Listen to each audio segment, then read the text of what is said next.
Nakita niya, Mr. Maravillas, ano nangyari? Ayan lumambot yung tono. Hinimas ni Sandro Marcos. Yan sabi rito ni Ronaldo Pono, Sandro Marcos, malaking tulong sa mga hinaing ng NUP. Hinimas. Hindi kasi pinapansin mga kababayan ni Bojidi, yung speaker. Ito na ngayon yung balita sa Abante News Online. Bago pa man nagsalita si Speaker Faustino D. Duterte. Yan na yung balita ngayon. Pono, Sandro Marcos resolves slow DBM action on infra projects funding. Ito man lang yung iniintay ni Ronaldo Pono. Ganon na agenda yung administrasyon. Kaya lang si Pono nakasilip ng rason kung paano mga kababayan mapabilis yung mapabilis na yung nagbabagang mga balita at pagtalakay sa mga isyu ng lipunan. Bulsa! Opinyon, banat at paglalantad sa katotohanan. Bulsa! What you see is what you get. You decide. Ano po mga kababayan, si Dante Maravillas. Biglang nagbago ng tono si Deputy Speaker NUP Chairman Ronaldo Pono. Biglang lumambot. Nakita niya, Mr. Maravillas, ano nangyari? Ayan lumambot yung tono. Hinimas ni Sandro Marcos. Yan sabi rito ni Ronaldo Pono, Sandro Marcos, malaking tulong sa mga hinaing ng NUP. Hinimas. Sabi ko sa ito, tama yung reading natin. Kulang sa himas, kulang lang sa masahe. Dapat timasin. Bakit i-endorse yung impeachment? Bakit pipirma? Kailangan bigyan ng rason. Bakit sila magsusuporta sa impeachment ni Sara? O ngayon, kinausap na ni Sandro Marcos, minasahe yung likod, biglang lumambot yung tono. Dati, mga kababayan niya may pagbabanta na gusto na nga umiwalay. Maganyan na niya, sabi ni Ronaldo Pono. Doon na lang anya kami sa minority. Hindi man anya kami marilisan. For later release palagi. Walang kasiguruan yung release. Gutom na ang aming distrito. Tama yung ating reading. Hindi kasi pinapansin mga kababayan ni Bojidi, yung speaker. Ito na ngayon yung balita sa Abante News Online. Bago pa man nagsalita si Speaker Faustino D. Duterte ay naturgo na umano ang karamihan ng mga hinaing na mga miyembro ng National Unity Party sa tulong ni House Majority Leader at Ilocos Norte Representative Sandro Marcos. Yung anak na mismo, mga kababayan ng Pangulo ang kumausap Alangan man di sila makinig. Yan na yung balita ngayon. Pono, Sandro Marcos resolves slow DBM action on infra projects funding. Ito man lang yung iniintay ni Ronaldo Pono. Yung daloy para mga kababayan na sumuporta sa impeachment. Ganon pala niya, Mr. Maravillas. Di-confirm yung akusasyon ni Toby Chanco na bribe. Hindi man ito bribe. Yung dating pondo ito, mga kababayan, na talagang para yan sa distrito. Kaya lang, hindi man inaasikaso. Sabi, parang dinidid lang ni Speaker Bojidi. Nakakawa tuloy ng rason para gamitin na leverage sa impeachment.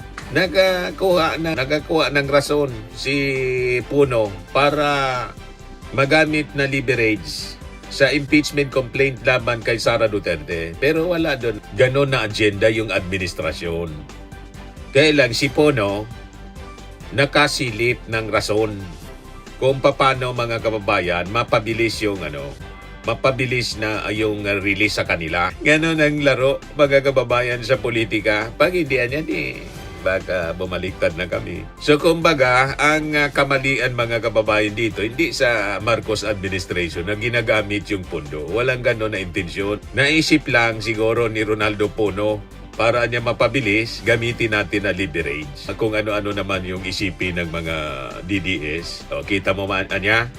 O, di ba gano'n? Sa isip yun ni Pono, hindi po sa majority ng members ng Congress, party lang ng majority na gustong lumipat sa minority kasi hindi daw naririlisan. But anyway, ibigay ko muna sa inyo mga kababayan yung kwento. Ayan si Sandro Marcos mga kababayan. So sabi dito sa balita ng Inquirer, issues raised by the National Unity Party regarding the national government's alleged refusal to download funds for key infrastructure projects have been resolved after talking to Majority Leader Ferdinand Alexander Marcos. Deputy Speaker Ronaldo Pono said on Thursday. Ayos na niya kami. Pono said this after being asked whether he was able to listen to the speech of House of Representatives Speaker Faustino Bojidi on Wednesday night, where the latter called out the Department of Budget and Management for its slow work on the release of funds and whether he was satisfied with his response. Sabi niya, actually the problem we raised regarding the DBM were mostly already resolved prior to the speech of the speaker through the efforts in the action of Majority Leader Sandro Marcos, sabi po ni Pono. According to Pono, INUP, which he chairs, is now engaged in constructive dialogue with Marcos to address the concerns of several lawmakers. So tandaan natin mga kababayan, walang intensyon dito yung Marcos administration, yung DBM sa pati si Speaker Bojidi na gamitin na leverage yung pondo. Ang nag-raise niyan si Pono na parang dahil hindi siya naririlisan, hindi sila naririlisan yung INUP ng pondo, ginamit niya yun na leverage para marilisan. Pero yung DBM at saka yung leadership ng speaker, walang ganong na intensyon. Kasi yun nga po ang iakusa, di ba? Nasasabihin ng mga kalaban, ng mga critics na ginagamit yung pondo para diinan yung mga congressmen. Ganon ang mismong linya ng propaganda ni Toby Chanco. Sinasabing binabribe yung mga congressmen. Paano nga binabribe yung mga congressmen? Nagreklamo nga yung member ng majority in UP na hindi naririlisan. Di ba? Mga kababayan, kaya lang si Ronaldo Pono, yun ang naisip niyang paraan para lang isupport yung impeachment. Sa kampo yun ni Pono, hindi sa kampo ng majority. Na in fact, mga kababayan, parte ng majority yung NUP, nag-threaten pa nga na kumalas. So, ang ibig sabihin, walang intensyong ganon. Ang leadership, kaisipan yun ni Ronaldo Pono. Well, hindi yun kaisipan ni Bojidi, hindi kaisipan ng DBM na parte ng executive. Yun ang linilinaw natin na siguradong yun ang linyahan ng propaganda na palalabasin nila, binabribe yung mga congressmen para isupport yung impeachment laban kay Sara Duterte. Di ba po? So as a background, sabi dito sa balita, last Monday, Pono said that he is dissatisfied with this leadership, saying that several NUP members are mulling to move to the minority bloc. Pono, in a press briefing held at his office, said that their dissatisfaction stems from this alleged inaction on the DBM's decision to mark allocations for key projects as for later release or LFR.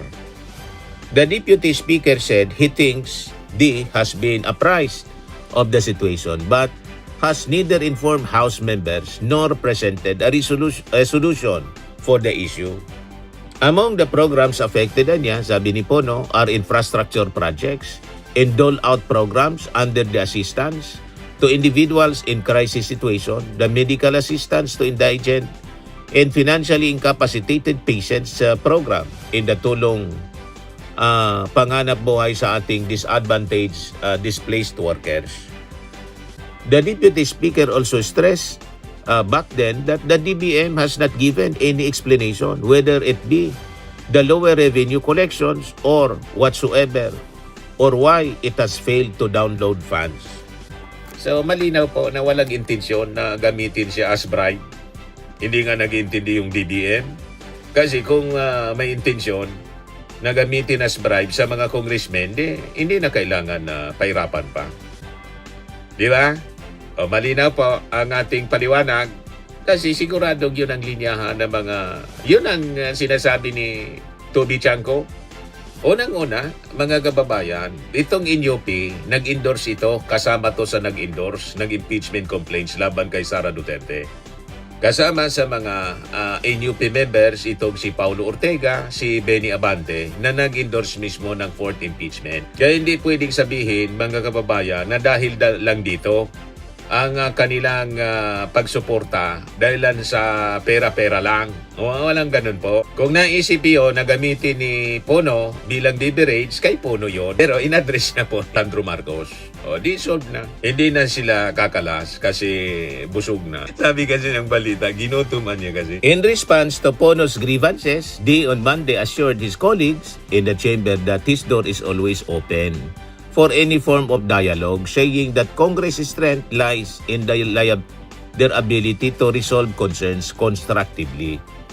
Right after, Senior Deputy Speaker Ferdinand Hernandez also released a statement saying that while they acknowledge the concerns raised by some NUP members, the release of the budget and other matters relating to project implementations are matters out of their hands.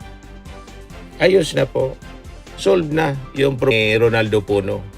Pero siyempre, hindi man natin mapipigil na gawin itong issue at tawagin itong suhol. Tingin, mga kababayan, yung paningin ng tao, hindi mo man po madidiktahan kung ano yung kanyang paningin.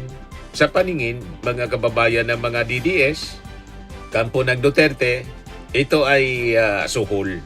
Ano magagawa natin na yan ang kanilang paningin? Pero, dati na din siya, mga kababayan. Dating pondo na talagang naka-allocate para sa kanila. And that is legal. Parte ng budget ng bawat distrito, mga kababayan. At yung budget na yan, hindi man yan pampersonal na mga congressmen, kundi parte ng serbisyo sa kanilang mga constituents. Kaya lang, because of this impeachment complaint, laging ganun ang reading ng kalaban. Na ginagamit yon as a bribe para i-impeach si Sara Duterte. Yung impeachment po ni Sara Duterte, wala mang kinalaman sa allocation ng Congress. Ang impeachment ni Sara Duterte may kinalaman sa kanyang ginawang kamalian sa paggamit ng pondo ng gobyerno at yung kanyang pagbabanta sa ating Pangulo. Yun ang malinaw na kwento dyan. May allocation, walang allocation para sa mga congressmen. Si Sara dapat na humarap sa trial para malinis yung kanyang pangalan. Kumbaga totoong wala siyang ginawang mali. Ganun lang yon, mga kababayan. Kaya lang, siyempre, kinukulayan nila ng politika.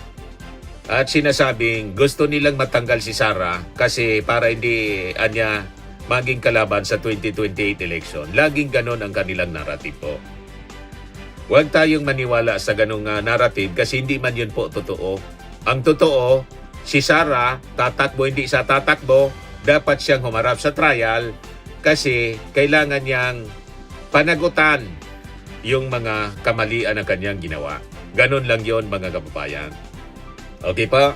Yan man lang ang ating short video ngayon. Spending and lifting cream, pinapahid po sa mga pulses in affected area. Mainam po sa paninigas ng mga kaso-kasuan. Ito naman po, Automax Radiant Serum. Sa mukha naman yung application, anti-aging po siya. You will look 10 years younger than your age. Sa mga cancer patients naman po, baka lang gusto ninyo itong itry. Neng siya red mixed fruit drink. Hindi mo po siya gamot, food supplement siya. Kaya lang, gawa siya mga kababayan sa goji berry. Yung goji berry may anti-cancer properties. O ngayon, yung mga inquiries ninyo, dumiritso na lang kayo sa aming messenger sa Facebook para masagot namin agad. Ayos pa? Ayos na ayos niya, Mr. Maravilla. Sa mga nagana po ng malinis and spacious fitness gym, pumunta lang po kayo sa aming Colossal Fitness Gym. May Grab car rental din po kami. But anyway, ito po pala yung aming bagong product na binibenta online. I am worldwide amazing pure organic barley powdered drink mix from Australia. Negosyo to ng aking anak na architect entrepreneur Riz Maravillas. Ayan po. Kontakin na lang po ninyo siya, Riz Maravillas on Facebook. Ang mga health benefits niya, boost immunity, improves digestion, enhance energy levels, packed with antioxidants, prevent cancer. Ito naman po yung bago naming product na binibenta online. Eye Glow Serum, whitening po siya. Tingnan ninyo yung epekto sa aking anak na architect before and now. Yung mga inquiries po ninyo, dumiretso na lang kayo sa kanyang Facebook account, Riz Maravillas.